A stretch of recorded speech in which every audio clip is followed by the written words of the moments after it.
Why are the Starks the ones who suffer most in Game of Thrones? The Starks, they're the Ned Stark of families in the harsh world of Westeros. It's like they walked into the Game of Thrones with an inherent disadvantage, being too noble for their own good. Let's break this down. The noble Stark archetype. First off, the Starks have a serious case of what I like to call honoritis. Ned Stark's honor was so unwavering that it made him predictable, and in the political shark tank that is King's Landing, being predictable is like swimming with a bleeding cut. It's not a question of if you'll get bitten, it's a question of when. The cold north and warm politics don't mix. The Starks are from the north, Winterfell to be precise. It's at the top of the map, like my Portland on a smaller scale, cold and removed from the southern politics. So when they get pulled into the underhanded dealings down south, they're like fish out of water.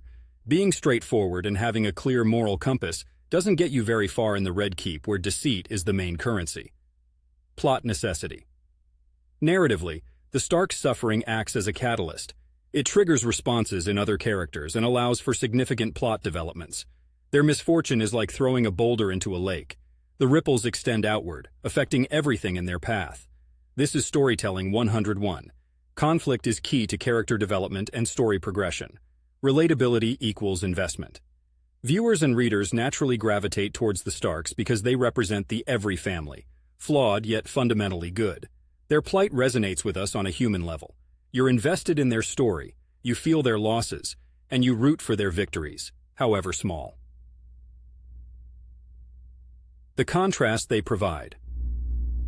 In a world filled with Lannisters, Boltons, and Greyjoys, the Starks are like a reference point for decency.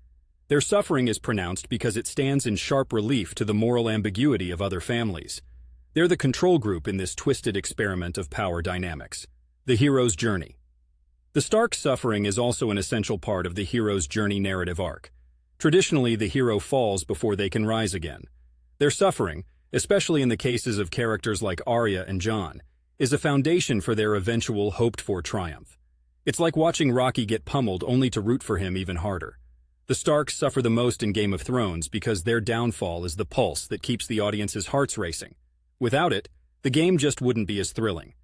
Sure, it can be rough being a Stark fan, but without those lows, the highs wouldn't feel quite as sweet. So, in a way, their suffering isn't a sign of weakness. It's a narrative necessity that enriches the tale, just like Portland's rain makes those rare sunny days feel like an absolute miracle.